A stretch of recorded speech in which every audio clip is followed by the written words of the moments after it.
নমস্কার, আমি সঙ্গমিত্রা। আমার এই সহজ রান্না চ্যানেলে আপনাদের সবাইকে স্বাগত। আজ আমি রান্না করছি গোবিন্দভোগ চাল দিয়ে চাল কুমড়োর ঘন্ট। আপনারা যারা কম তেল মশলা খেতে পছন্দ করেন তারা নিরামিষের দিনে এই রেসিপিটি বানিয়ে দেখতে পারেন, খেতে কিন্তু দারুণ লাগে।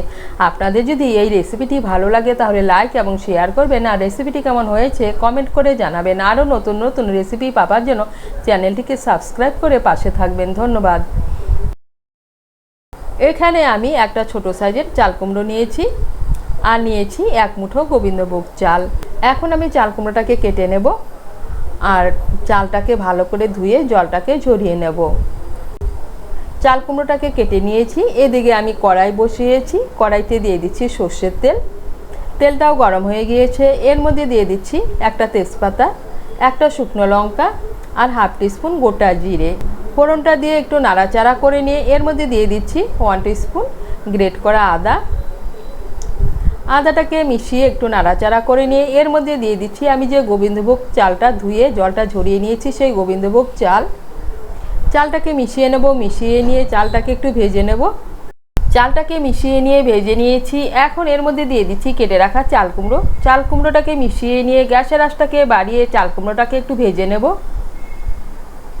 চাল কুমড়োটাকে একটু ভেজে নিয়েছি। এখন এর মধ্যে দিয়ে দিচ্ছি স্বাদ মতো নুন, দিয়ে দিচ্ছি হলুদ গুঁড়ো আর দিয়ে দিচ্ছি চিড়ে রাখা কাঁচা লঙ্কা। ভালো করে মিশিয়ে নেব। ভালো করে মিশিয়ে নিয়েছি। এখন গ্যাসের আঁচটাকে মিডিয়াম করে 3-4 মিনিটের জন্য ঢেকে দেব। গ্যাসের আঁচটাকে মিডিয়াম করে 3-4 মিনিটের জন্য ঢেকে দিয়েছিলাম। এখন একটু নাড়াচাড়া করে নিয়ে এর মধ্যে দিয়ে দিচ্ছি হাফ কাপ জল। জলটাকে ভালো করে মিশিয়ে নেব। জলটাকে ভালো করে মিশিয়ে নিয়েছি। এখন গ্যাসের আঁচটাকে মিডিয়াম করে আবার 3-4 মিনিটের জন্য ঢেকে দেব।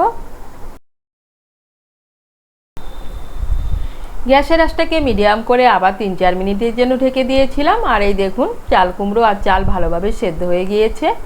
এখন একটু নাড়াচাড়া করে নিয়ে এর মধ্যে দিয়ে দিচ্ছি স্বাদ মতো চিনি আর দিয়ে দিচ্ছি 1 চামচ ঘি। ভালো করে মিশিয়ে নেব। মিশিয়ে নিয়ে চাল কুমড়োর জলটা পুরোপুরি শুকিয়ে যাওয়া পর্যন্ত রান্না করে নেব।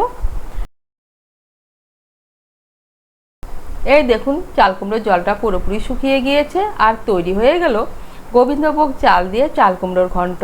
আপনারা নিরামিষের দিনে এভাবে গোবিন্দভোগ চাল দিয়ে চাল কুমড়োর ঘন্ট বানিয়ে খেয়ে দেখবেন, খেতে কিন্তু দারুণ লাগে।